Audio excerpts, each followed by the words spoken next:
Hello, Saruv, I can see you are here already. The early bird catches the worm, as it were. Can you hear me? Just give me another thumbs up. Let me know you can hear me. I'm always tempted to sing at this point. It's so tempting to sing. And then I remember there are real people on the other end of this. And clearly you don't want to be afflicted with my singing, or I could get slammed for another copyright issue by YouTube. I'm still not seeing that you can hear me. So come on. Oh, you can. Oh, thank goodness for that. Okay, awesome. Hey, Domenico, how you doing? Oh, how do I pronounce that one? Joe. Don't know if you ever wrote that to be pronounced, but hello from Waco in Texas, and your name is Kevin. I'm going to go with Kevin from now on, if that's okay, Kevin, because I'm struggling to pronounce the K and the J together. It's a bit of a challenge for me. Ashley Green, welcome back. Always lovely to see you. Okay, we're going to hang around for a couple of minutes and see. Oh, someone's about to knock on my door as well. I hope someone else in my family spots that. I plan to ignore the doorbell. My dog will start barking. It's going to be mayhem. Sylvia, hello. How you doing? Domenico, I just spotted that. How fabulous. I shall put you on the big screen so that you can get your well-deserved round of applause from everybody. All right, let's give it a couple more minutes. It's amazing weather here in the UK.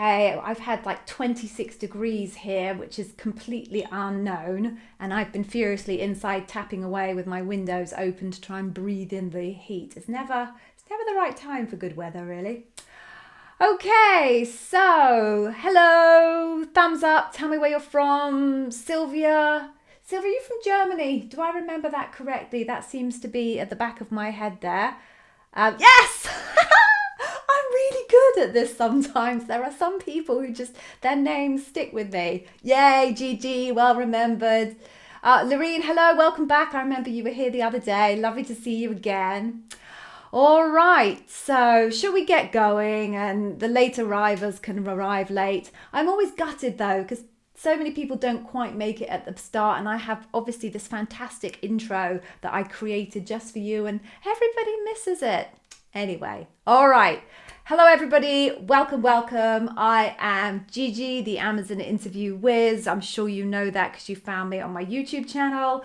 I was a senior leader and, most importantly for your purposes, a bar raiser at Amazon for years. I have hired hundreds of Amazonians. I am on a mission to make expert Amazon interview coaching accessible to everybody, because when I was bar raising, I discovered how expensive Amazon interview coaching was, and I didn't think that was fair. And I knew that I could use digital to create scale, which would make it more affordable and accessible to everybody. So that's what I've done with my Amazon Interview Whiz Academy. And I will talk to you more about that in a minute. But of course, I have all of my content on YouTube, which I am currently refreshing. And of course, these free sessions for you guys. Couple of bits of housekeeping then. Oh, you'll notice I'm not wearing my usual branding. My usual branded t-shirt, my summer outfit, has been lost in the vortex of my children's wardrobes, so I've had to go plain black, although you might be able to see a little bit of logo here. Not official, obviously, but yeah, that's why the lack of branding. So I'm not branded today. I will not be answering specific technical questions. There are hundreds of job families in Amazon. No one person can be an expert in all of those. So I'm not going to cover technical questions. I am an expert in interview strategy and, of course, the leadership principles. So that's what we'll cover today. Please don't say I am being interviewed for a program manager role. Any tips? Yes, 2.5 hours of them, and they are all on the YouTube channel. So please go there first.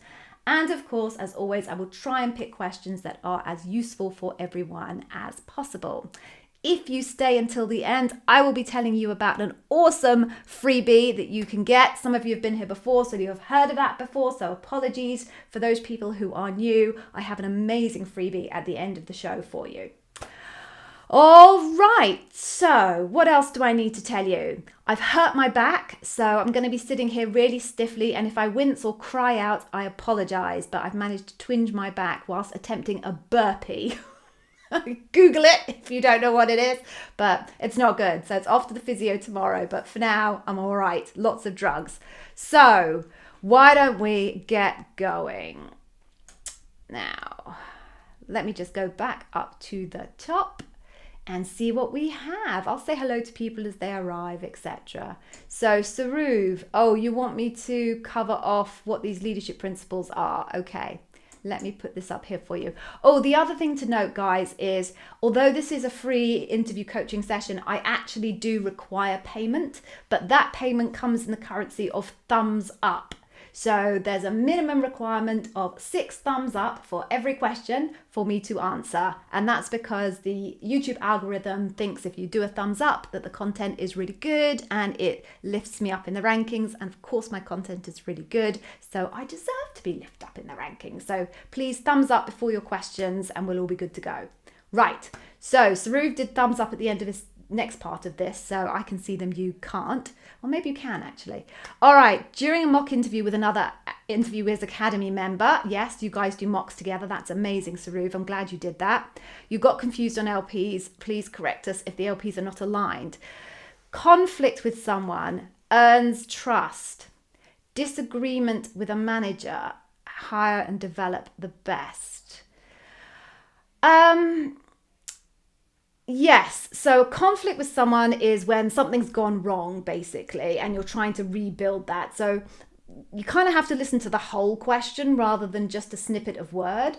But a question that went along the lines of, tell me about a time where you had there was a conflict with somebody and how did you move forward with the relationship or something along those lines. That would be earns trust. Disagree with a manager, yes, that is have backbone, disagree and commit. Sometimes the conflict question can lean into have backbone, disagree and commit. It's actually, you kind of need to think about it in the context of the full sentence rather than just plucking out individual words. Because if you pluck out individual words, sometimes they can get conflated. So questions around are right a lot and bias for action sometimes sound very similar. Questions about earns trust and disagreements can have backbone, disagree and commit can also sound a bit similar. So think about the entirety of the question. But generally, if a relationship is broken down or there's a problem with the relationship with somebody, that earns trust. If it's about disagreements and having a different point of view and challenging the other thinking in the room, that tends to be around have backbone, disagree and commit. Okay, so I hope that helped, Saruv. Or if you want to send me the full question for the earns trust one that you've suggested here, I can just clarify that for you. Usually when people are answering, by the way, earns trust questions or have backbone, disagree and commit, the evidence for the other one bubbles up because they're so related. Generally, if you do a good job of having backbone, disagreeing and committed, you've probably earned trust.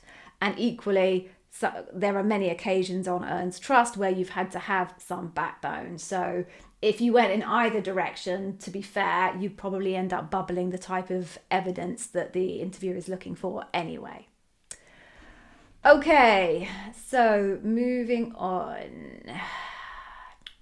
Oh, Domenico, there we go. We're going to pop this up because you deserve some thumbs up. So I, and now all of you, are the first to know that Domenico has just been offered a job at Amazon. So congratulations, well done. I know you've worked really hard on this because I've seen you at my sessions quite a few times now. So amazing job, congratulations. Everybody, thumbs up for Domenico, please. That's amazing. Well done. And thank you for joining and letting me know. It always makes me so happy when I know my people, because you're my people, manage to land the roles that they're after. So congrats. I'm really, really delighted for you. I'm sure everybody else here is as well. Okay, so moving on then. Yes, that was it, Sylvia. Germany, Brussels. Got it. Yep, remember now. Edugasa 1000 from Spain. Hola, ¿qué tal? From California, Daniel, welcome, welcome. Oh, Domenico, you are absolutely welcome. I'm just seeing your comment here, thanking me for my support and the Academy. So you are welcome. Honestly, it's such an amazing feeling to know that you've helped people achieve a huge goal. Honestly, there's no feeling like it. I have to be honest. Okay, so moving on. 22101, welcome back. Hello. Yes, I remember your login. Okay, what else have we got? So, Domenico, everyone's saying congratulations. So nice. Cool, moving on. Okay. Oh, thank you. I hope I feel better soon too. I damaged my back before Christmas. It took months to recover and I recovered in March and now I'm furious with myself. Anyway, right, what have we got here? I'll stop ranting about myself and we'll actually get to the business of things. Yes, okay, Ashley, here's your question up here. When you apply for a position, can the new recruiter and hiring manager see any notes regarding your last experience? How does this affect your chances? I typo all the time as well for a new position. So yes, when you apply for a new role, the recruiter and the hiring manager, and in fact anybody who is going to interview you in that role, can see the notes from last time. How does it affect? That's going to be very dependent on the nature. Sorry, guys. That's going to be very dependent on the nature of the notes. So quite often, in many, many cases, people don't get roles at Amazon, not for any major failing on their part, but more that they just perhaps were not the right fit for the role. They probably had lots of strength in many of the leadership principles, but they didn't necessarily have the strength in the leadership principles that were important for that role. And that will all be recorded in the notes. So when you come along for another role, your recruiter and your hiring manager and your interviewers will look at those notes and will say, well, actually, those strengths that it looks like they weren't quite right for in that other role aren't really important for this role. And there's all this other amazing data, so I'm not going to worry about it too much. It's only really where the feedback is that, this candidate is way, way, way below the bar and really shouldn't be considered for interview in the recent future. Is that right? In the near future, that's more like it, from their interview, where it's going to affect your possibilities. At that point, that will have been caught by the recruiter. It won't even make its way to your resume wouldn't even make its way to the hiring manager at that point. So it's only when someone has really not performed the way they would need to perform at Amazon, and that's recorded in their notes, would it really be an issue when the recruiter looks at it for a further application. In other instances, the hiring manager, the interviewer, if you've made it past the recruiter and you've made it into the interview process, they will look at it. And of course, what is said in those interview notes is inevitably going to influence their thinking. That's just life, quite frankly. But it's not going to have a major detrimental issue, or you wouldn't have made it through into the next interview process. So I hope that helps, Ashley. I'm going to move on. Okay.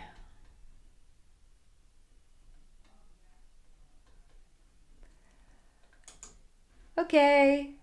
Kevin? Yeah. You contacted your recruiter after you dissected the job description with what you thought were major LPs and you haven't heard back from. Is that normal? You have an on-site. Is it normal to not hear back from your recruiter? Sometimes, sometimes they just get busy and they've got lots of things that they're juggling and they're trying to move other candidates forward and also engage with their existing candidates. So I can't say that anything's normal really in terms of the communications flow backwards and forwards. You might get your recruiter on a good day and they're able to quickly respond, or you might contact them on a really busy week and they're just not able to get on top of your email, on top of everything else that they have to do. So I wouldn't say there is normal, which I know isn't very helpful for you. So ping them a reminder, but at the same time, you don't want to drive them crazy with request after request, because obviously if they're not responding to you, it's because they've got a good reason not to respond to you. No recruiter's just not going to respond to you just for the giggles of it. Okay, so not exactly the answer you were looking for, but I hope at least helpful in some way. Thank you for my thumbs up, Daniel. I appreciate that.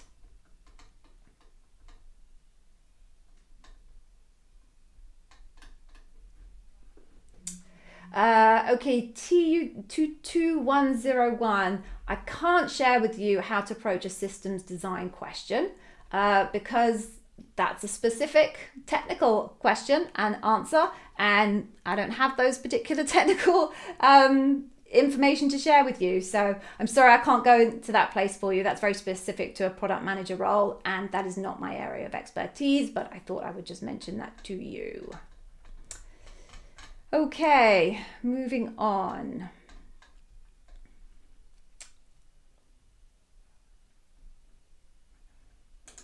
Adrian. Hello. Hello, Adrian. I recognize your name. How are you doing? We comms backwards and forwards on YouTube, I know. So your recruiter isn't very responsive and not giving you much info, but your recruiting coordinator is. Should I ask her all the questions? Why not? You know, if someone's talking to you, try and make use of it. Your recruitment coordinator hasn't got the same skill set as your recruiter. Their job is a logistical one, and the very high likelihood is that you will ask them a question that they can't answer and they don't have the information. But if that's the case, they'll tell you. But you just need to recognize that that's the reason. They simply don't have the knowledge, not that they are trying to avoid answering the question. So if the answer comes back, sorry, I can't answer that for you, do be sympathetic. Genuinely, they can't answer it for you. They have a very different skill set and role scope than your recruiter. But I always say, you may as well give it a go. The worst that can happen is anybody can say no. Okay. Moving on then.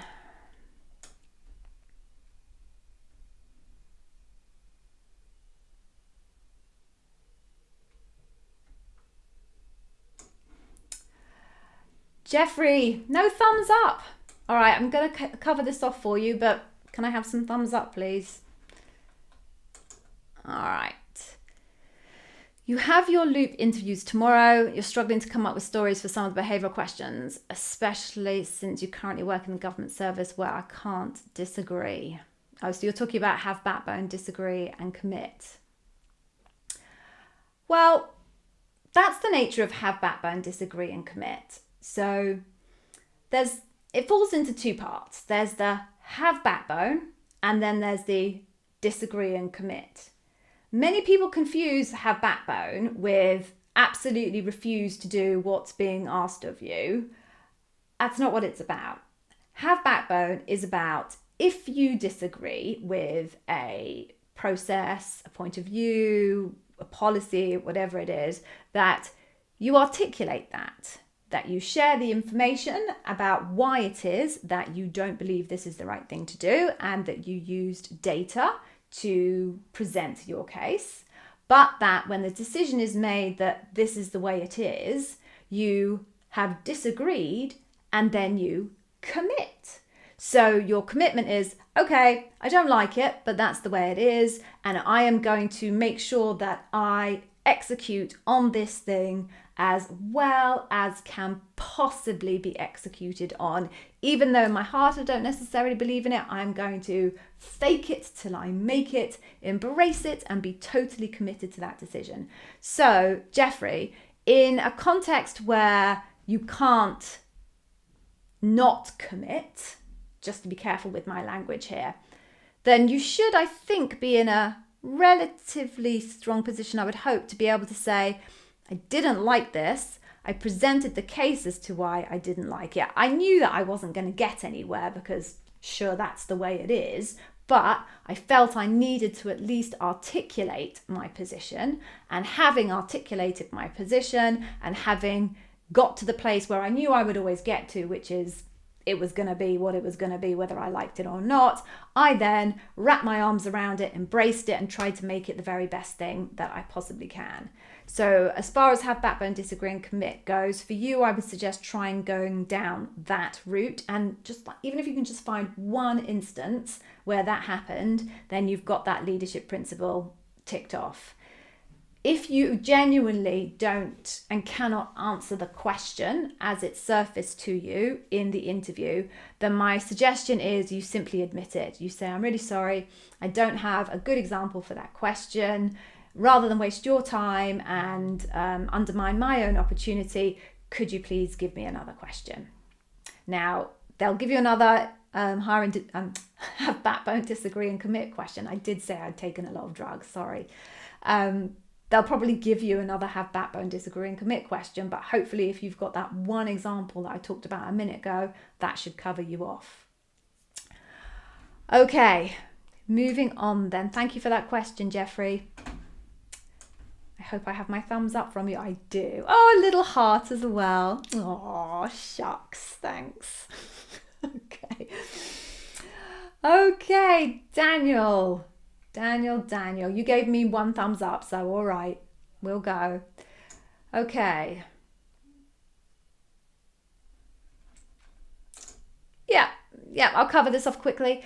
Yes, Daniel, my Amazon interview Whizz masterclasses cover off for every role because they are focused on the leadership principles, and there is not one single role in Amazon where you don't have to prove that you're raising the bar on the leadership principles. So anything from the guy who got a role in the Amazon spheres as a senior horticulturalist, through to an area manager, through to a technical product manager, everybody has to raise the bar on the leadership principles. So the Interview Whizz Academy is focused on completely breaking down and dissecting the leadership principles, so they are really easy for you to understand and connect to your career history. The other part is I have an interview preparation masterclass, which just takes you step by step on a process basis how to prepare for interview, and again that's exactly the same for everybody. So yes, it absolutely applies to area managers. Okie dokie, thank you for that question. If you have any more questions, you can always ping me offline. Okay, moving on.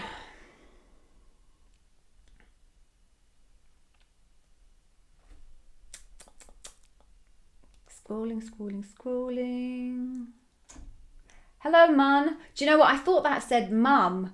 And my mum and I were having a joke the other day about her appearing on these lives because she subscribes to my channel. And for one moment, I thought my mum had signed in. But no, it's Mun from WA. Don't know. I can't think what state that is. Sorry, my shortenings of the US states, not the best. You'll tell me in a second, no doubt. Okay.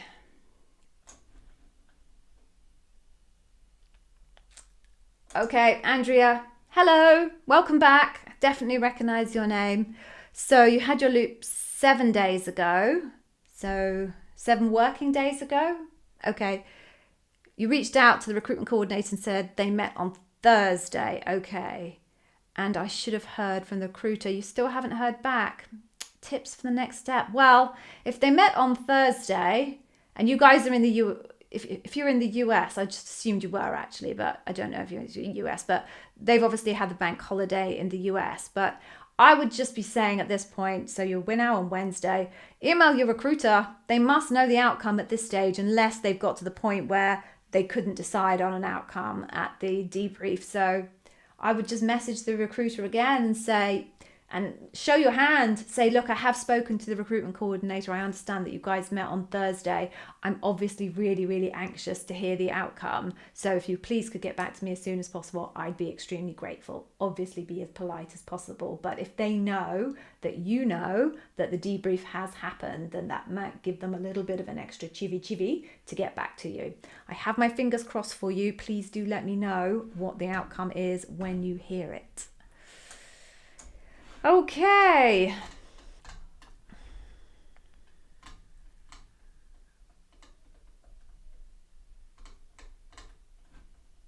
Okay, hey man, again. Okay, this is an interesting question. Ooh, where's it gone? There's it gone. Okay, so I think you gave me some thumbs up earlier, so we'll go for this one. You've got an area manager role tomorrow. Is it okay to use a whiteboard during the interview? As long as it's appropriate. So there are interviews like product manager interviews where they are asked to systems design things, etc., that's an appropriate place to use a whiteboard. I wouldn't suggest using whiteboard if you're just being asked the Amazon leadership principle kind of behavioral questions. That's simply, you just need to articulate your narrative as situation, task, action, result. But if you're being asked to design something, if we're being asked to problem solve on something, then a whiteboard could be appropriate.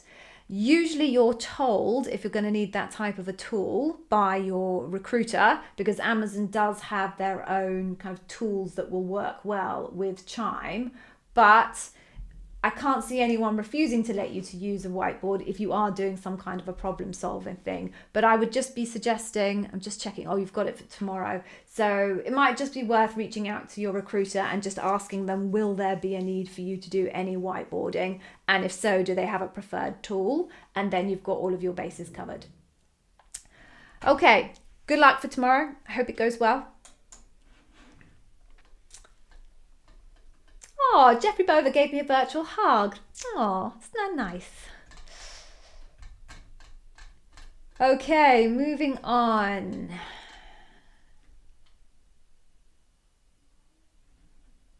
Okay.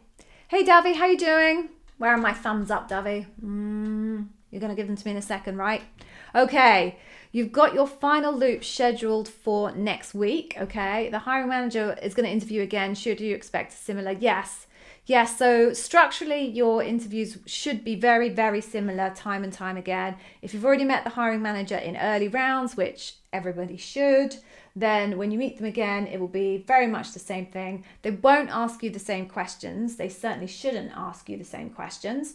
They should be assigned a new leadership principle and ask you different questions. But stylistically speaking, the experience should be very, very similar. So good luck for next week. I hope it goes well for you, Davy. Okay. Ooh, this is a good question. I like this one. It's not exactly interview preparation related, but it's novel. I don't get asked it very often, so let's talk about it. How do you get promoted in Amazon? Okay, so Amazon's quite different from promotional structures that I worked with in my previous employers. In my previous employers, there had to be a job opening at a senior level, and you would then go and basically interview along with a whole bunch of other people for that empty job at a senior level. That does happen in Amazon, but that's the rarer way of getting promoted. The more normal way of getting promoted is you grow so much in your scope, you take on more and more extra work that wasn't part of your original role, but now you're taking on new responsibilities to the point where you're in a position to be able to prove that you are no longer operating at your original level, you are now operating at a level higher. What then happens is your manager has to write effectively a business case. It's a promo doc, it's called. And they have to present the data that shows how you are operating. So examples from what you've been doing, how you are operating at that more senior level than is your current role. And it will look at scope, talking about the type of work that you do. And it will also look at the leadership principles and the type of behaviors that you are exuding from a leadership principle point of view compared to what is expected of someone at that higher level. Business case is effectively presented. Now, when I was there 12 months ago, it was slightly different rules for different levels. So if you were an L6, an L5 or below, your skip manager, so your manager's manager, got to approve your promotion. If you were more senior, then it would go to a kind of a group of people to then review and approve, and a kind of a presentation, not presentation, but your doc had to be read by a group of people and your manager would be presenting that to them. So that's it really. So you can be promoted and still have the same job, which is a bit weird, but nonetheless, you can be promoted and still actually work in the same team doing the same kind of job, but you have much higher scope than you ever did before, and therefore you are given your promotion if that case is approved.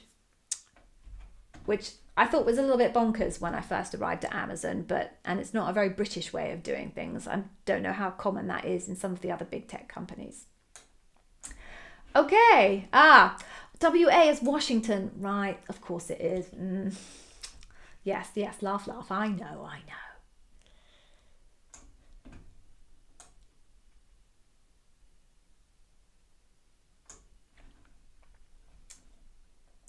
Adrian, is it normal to be asked for a background investigation and an NDA besides the written sample in between screens and panel?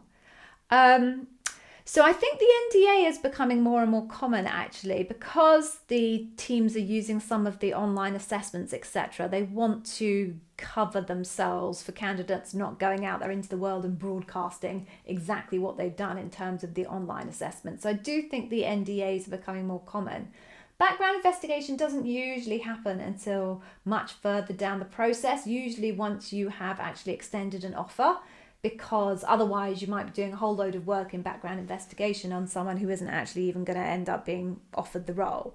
So from a resource perspective, I find that a little bit inefficient, that someone would be asking you to kick off a background assessment, but it may well be that they're just going to keep the information that you pulled together for them until the end, and then if an offer is made, then they might kick off the internal processes. So it might just be them trying to speed up their processes in the back end by having you pre-populate information for them.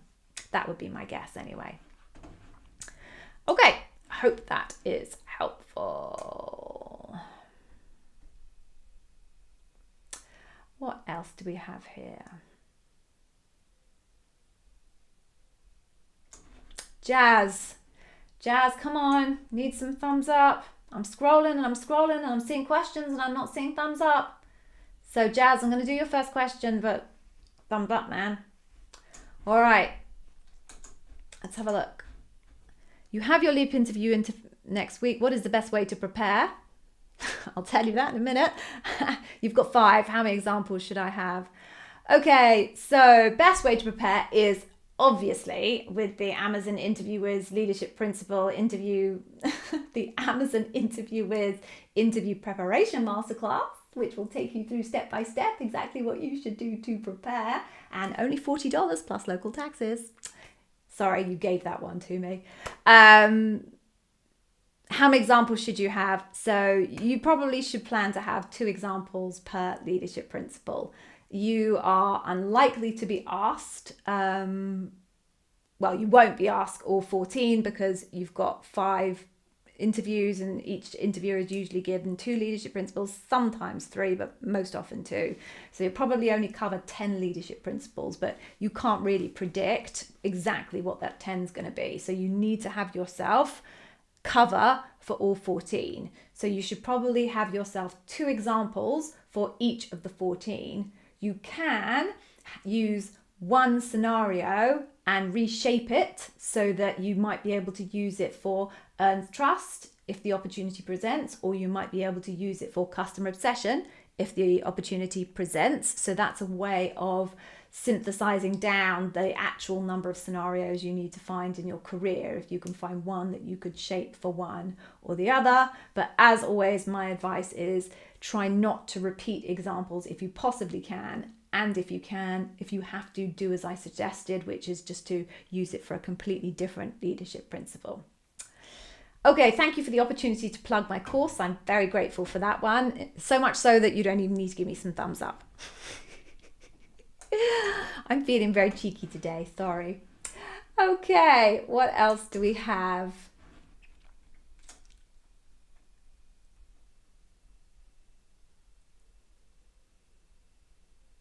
Scrolling. Okay, Jeffrey.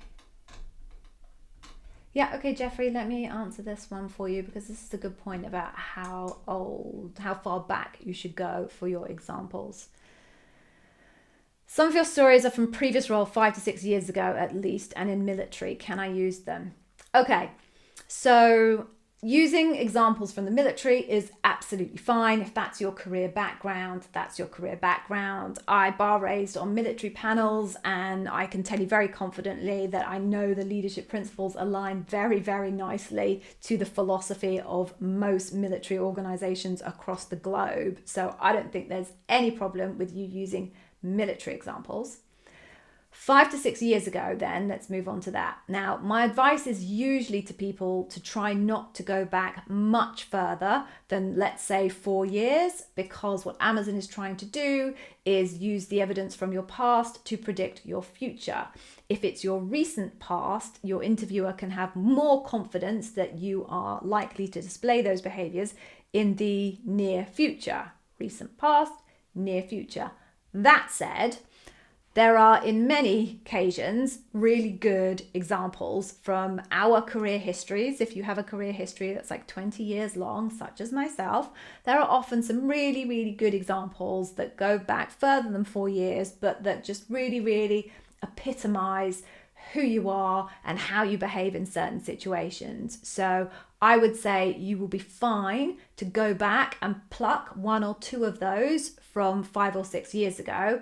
I would just warn against having the vast majority of your examples coming from that distant past and showing a great big chasm black hole in terms of data or evidence from your more recent past, because that will throw up flags with your interviewers. They will worry and wonder why you haven't pulled any examples from your more recent career history. But popping back and pulling out 1 or 2 from something 5 or 6 years ago, absolutely fine. Military stuff, absolutely fine.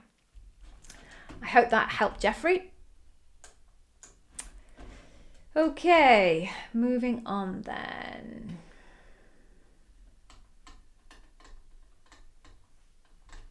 Sorry, I've got itchy nose. Yeah, okay. Jazz. Oh, you got lots of questions, Jazz. When you get asked an interview question, do you need to link it back to a specific leadership principle, or can you link it back to multiple leadership principles? As sometimes it's hard to tell which specific leadership principle it is. Yes. So, the reason why you pre-prepare examples based on the leadership principles is because the questions that you're going to be asked will derive from the leadership principles.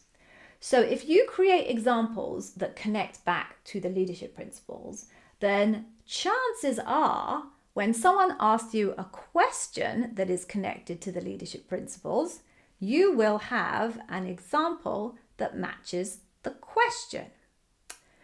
What you're trying to do is answer the question. What you're not trying to do is answer the leadership principle. I know that sounds a bit obtuse, and I must do a video to try and explain that clearly. So what you don't have to do is guess the leadership principle. What you have to do is listen to the question and connect it with the pre-prepared examples that you have in your head. And if you have understood the leadership principles correctly and pre-prepared a good example for the different facets of that leadership principle, you are very, very likely to have an example somewhere in that kind of ding, ding, ding, ding, ding Rolodex in your head that will match that leadership principle. So it match that question. So yes, it is very, very likely that when you answer that question, you're going to find yourself talking about an example that has multiple leadership principles in it. Because generally, if we perform well in our jobs, the things we do are multifaceted. So, Jazz, answer the question. Find an example in your head that you've pre-prepared that reflects the question. I know this is hard, but almost don't overthink which leadership principle is. If you've done your homework properly and you've done your preparation properly, you should find a match in your little head in relation to the behavioral question that you've just been asked. I will do a video on that that's going to have some little diagrams in it, because that's the only way I seem to be able to articulate that slightly obtuse concept. Okay, I hope that was helpful. If it made no sense whatsoever, guys, do let me know, because I will spend time making a video about it, and I really don't want to make a video if it makes no sense whatsoever. Okay. Let's have a look. What else do we have? Right. Somebody just asked me about notes. Jeffrey, that was you, wasn't it? Okay, let's do this one. Right, so I cover this off quite regularly because people ask me this question quite regularly. But something strange happened recently, and I got a message on YouTube. I think it was only this morning. This morning, from a candidate. So let me tell you what the story is. So what's my recommendation, or the recommendation, about having notes on my situations to use for recall? So my position is, I'm very supportive of that. I was always very supportive of that as a bar raiser. An Amazon interview is not a memory test. So there is no reason why a candidate shouldn't have some light notes to keep them on track. I would far prefer a candidate to have some light notes to stay on track than have them just disappear off down some rabbit hole somewhere or waste my time and theirs. And my experience is that the vast majority of interviewers are absolutely aligned with me on that one. What you must not do is write yourself an essay and sit there looking at these notes and reading this essay, because that's not going to work. You'll end up getting thrown off by a question from your interviewer, and they'll feel very uncomfortable that all you're doing is sitting there and basically reading a script. So light notes, absolutely fine. Now, I started this off by saying something strange happened. I did have a candidate message me on YouTube to say that they had done that, and that actually they were asked to flip over the piece of paper and not actually look at their notes. Now, I'm appalled by that, because I don't believe that the Amazon interview is a memory test, and I don't think I've ever heard that happening to anybody other than somebody who was literally reading the notes off the sheet. So I still stand by my guidance that you can take notes in with you, as long as they are very light bullet point notes. But having had this feedback from that candidate, I share this with you. I guess the possibility exists that there will be the odd interviewer that doesn't like that. So I say to candidates, just mention to your interviewer, I do have some light notes with me just to keep myself on track. So please forgive me if I briefly look up and down, so they're prepared for it. If they say, I prefer you didn't read from your notes, then there's not a lot you can do about that. You'll just have to cope without your notes, which is why I do say to people, don't write an essay, because it might become a crutch. Just some bullet points to keep you on track. That I'm sure will be fine in the vast majority of cases. This one candidate, understandably, was a bit thrown by that. Don't really know why that was his interviewer's perspective. I don't believe it's the majority of interviewers' perspective. I hope that helped, Jeffrey.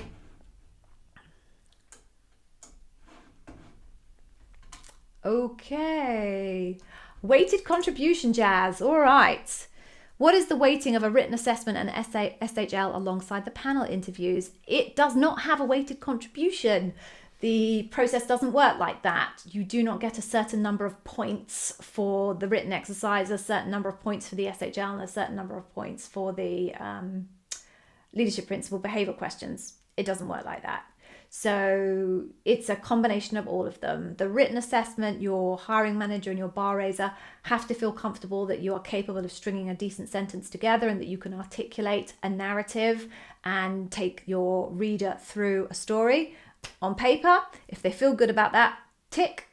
The SHL assessment, you have to hit a certain bar. That will be different for each of the different roles. You have to hit a certain ability score. Tick, done, move on. Sometimes it's referred back to if there are particular kind of concerns about, say, dive deep, and they want to understand what your numerical capability is. They might go back to how you performed in that assessment, but that will be an ad hoc retrospective rather than the SHL equals 30%, the writtens equals 20% and 50% for the leadership principles. Doesn't work that way. Okay, hope that helped on that one.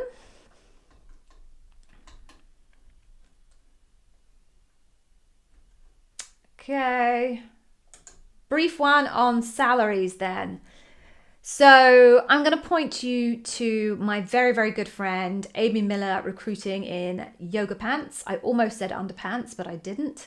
She is an Amazon recruiter and she has a YouTube channel and she has a lot of content in there about salary negotiation. So are Amazon salaries higher than in other companies? It's going to depend where in the world you're applying for the role. It's going to depend on the market. It's going to depend on all sorts of things. So head over to Amy's YouTube channel. She's got a great playlist on salary negotiation and she'll give you some great tips and ideas about how to negotiate salary with Amazon. Okay, moving on. Roshan, hello, welcome. I can see you gave me one thumbs up later.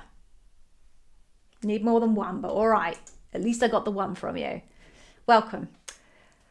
What do you do if the projects you've worked on earlier are not impactful enough? Don't use them. Simple.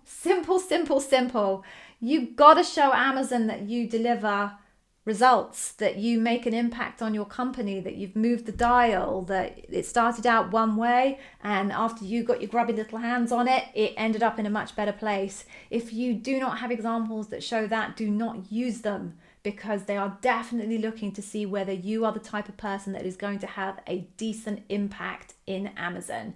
And if you didn't have a decent impact in your last company, if we follow the philosophy that your experiences of the past are indicative of what you will deliver in the future, if you didn't have a big impact in your last company, then they are not going to be convinced that you will have a big impact at Amazon. So if you can't present examples with big impact, don't present them. You will regret it. Okay, sorry, that was a bit dire, but it's very, very true. It's probably the best advice I'll give on this entire conversation. Okie dokie. What else do we have? Jazz. First time, what does a thumbs up mean? So Jazz, it's my currency in YouTube. So for the algorithm to think I'm doing a good job and my content is good, it likes thumbs up. So now I'm making everybody pay me in thumbs up for answering their questions. So you missed that probably because you weren't here at the very beginning of it. So sorry if that was confusing, but yes, it's my new currency. Okay, moving on. Roshan, okay, yeah, good question. Can you also speak about experiences that are not related to the job or profile, but shows my leadership capabilities? So my usual response to this is try to avoid using examples that are not work related. What you're trying to do is get your interviewer to imagine if you were working in Amazon, how would you perform? How would you behave? And the leap from your professional experience in the past to professional experience with Amazon is pretty easy mentally for your interviewers to make. When you start using examples outside of the work context, number one, the leap mentally is harder to make for your interviewer. But number two, your interviewer is going to be wondering, well, why didn't they deliver this for their business? If they're so amazing at delivering results in their volunteer project somewhere, then why haven't they translated those skills into their professional life? And it sometimes raises more questions and then provides evidence. Now, that's for people with quite extensive career histories. That's my advice.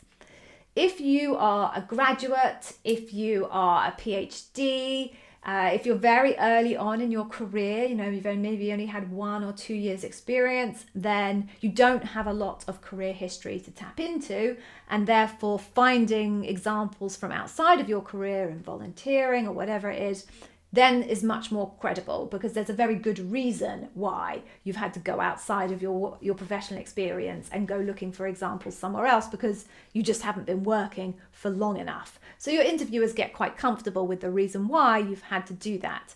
If you're very experienced, then they're going to wonder, why am I not seeing this data from their professional experience? Why are they having to go outside of their professional experience and find it? And why in God's name have they never been able to translate that into their professional world? So that's my strong advice. Avoid it if you can, unless you are a grad, PhD, or very early on in your career. Okay, hope that one was helpful. Thank you for the question. Okie dokie, what else have we got? Oh, Low Monk, welcome back. I haven't seen you for a while. So I'm really pleased to see you again. Hello. Okay, so what do I think about saying on your question time during panel that you want to belong in some years to a different branch inside Amazon? I wouldn't volunteer it necessarily. So your hiring manager wants to know that you are in it for this role. They want to believe that you are passionate about working in their team. Now, I know you're talking about some years to a different branch of Amazon, but your hiring manager is definitely thinking about you being a long-term player in their team. They don't want to hire someone and then 6 months, a year later, having to find someone else because this person's decided to skip into another role elsewhere. So I wouldn't volunteer that information. Now, if you are asked the question that I think is just a dreadful question, and I really detest people that ask this question. I don't detest the people, I detest the question, which is, where do you see yourself in 5 years' time? Not a fan, but lots of people ask that question. If you're asked that question, then at that point, it seems perfectly reasonable to be thinking longer term and to be talking about, well, ultimately, my career, this is where I would like to go and this is the direction I'm headed in, but I really feel that this is a great place for me to make that start. So you're absolutely fine to talk about that kind of long-term goal, but I would also make sure that you balance it out with talking about why this role you believe is so important as a stepping stone for your future career. But always remember that your hiring manager is hiring you to do this job. They want you to be ambitious. They want you to stay in Amazon long term. You're being assessed as to whether you are better than 50% of the current population working at that level in the company, and you have long-term Amazon growth potential. They are looking for that second one. But don't forget, your hiring manager wants someone who's going to stick with them. They don't want to leave the interview thinking, that person is only taking this role because they want to get out of this team as quickly as possible and move on to a different role elsewhere. That could lead to a bitter taste in your hiring manager's mouth. So just be a little bit careful how you tread those waters. Thank you for the question. I'm just going to shuffle a little bit. Oh dear. Okay, so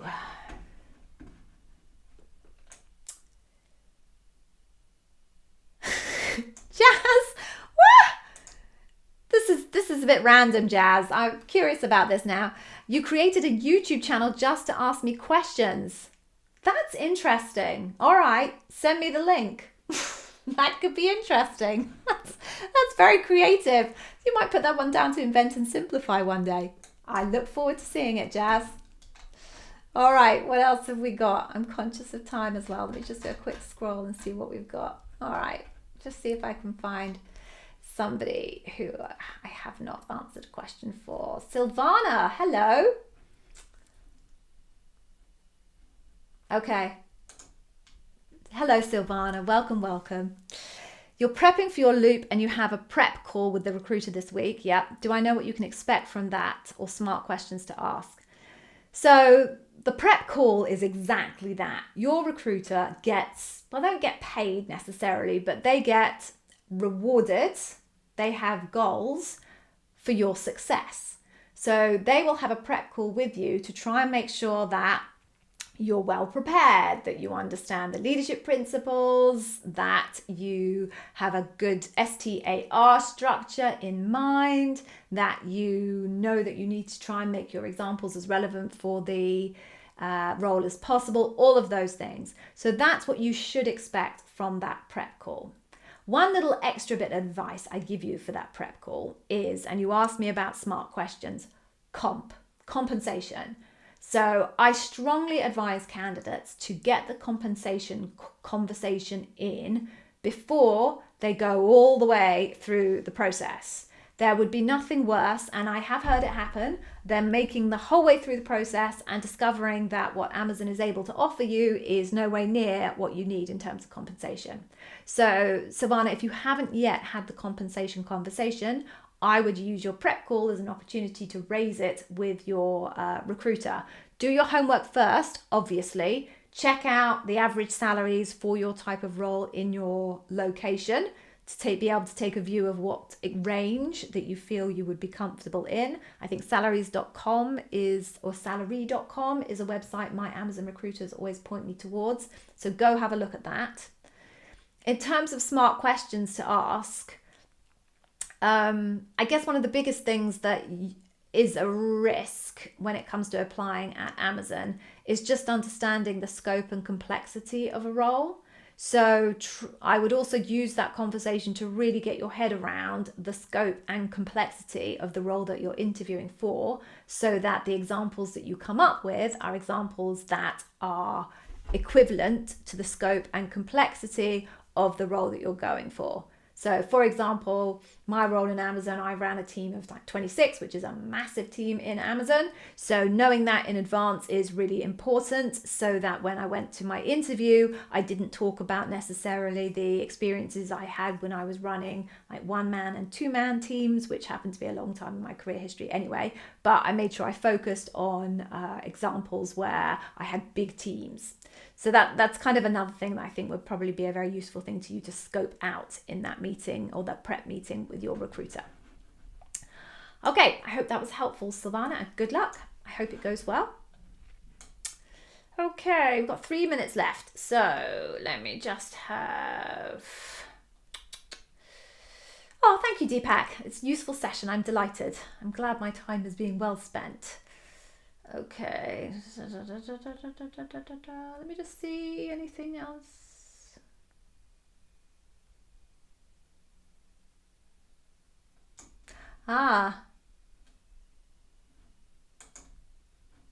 Stumbled and Gallivant. Gosh, that is a brilliant name. I like that one.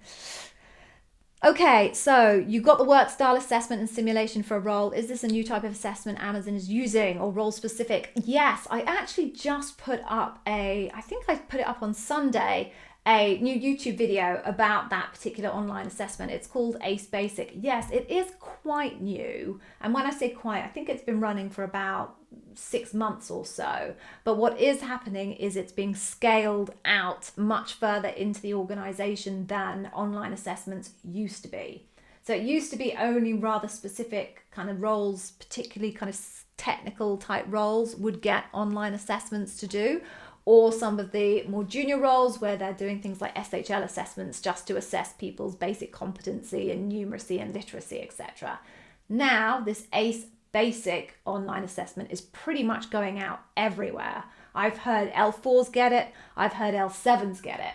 So it's definitely being scaled out around the organization. It plays a slightly different role from the other assessments. The other assessments are about assessing your skills, whereas this one is basically a filter. They're trying to, get people who have the highest probability of being successful to be the only ones that meet a human being face to face, video to video. So basically the assessment looks to filter out the bottom 10% of candidates. But go check out the video and you'll get a little bit more detail about that. Oh, and you didn't clear the SVM role. Sorry. There's always another time. There's always another time. Okay, so we are unbelievably out of time. I honestly don't know where these things go, and there's quite a few questions that I missed. So please, if I missed your question, do come back. Either I'm back again on Mondays at 2:30 British Summer Time, or you can always ping me on YouTube. I will always answer questions on YouTube, even if it takes me kind of 24, 48 hours. Okay, so let me tell you about the freebie then before you guys drop off. So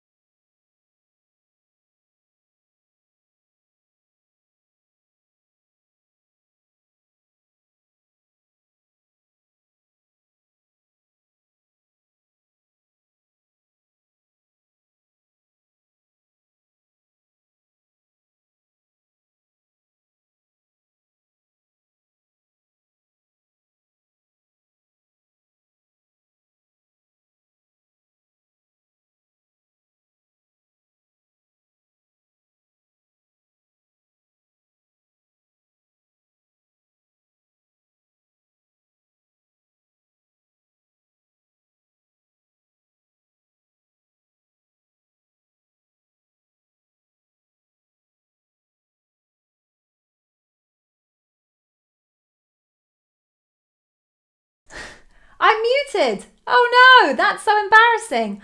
I don't know how that happened. Right, I'm back. Customer Obsession Masterclass going for you guys, completely free. There you go. The link is there. I'm going to have to cut this out in the editing. Basically, completely deep dives into customer obsession. I give it to you for free. I would love you to buy the rest of my products. If you don't, that's on me. I won't chase you for marketing. But customer obsession is the leadership principle masterclass you absolutely have to land. There's a delay, and I think now I've got everyone saying I can't hear you, but hopefully I'm unmuted now. Yay! Now you've all caught up with me. I'm like 23 seconds behind you. Okay, now it sounds like you've got me. This is going to be a catastrophe on the playback. People will be like, what? What's going on? Free Leadership Principle Masterclass. Go for it. It's the best. I think I'm just going to have to end this now. Oh, still no audio. Okay, right. So I'm going to put something in the comments. Makes no sense to me. Why no audio? Go grab the Customer Obsession Masterclass for free.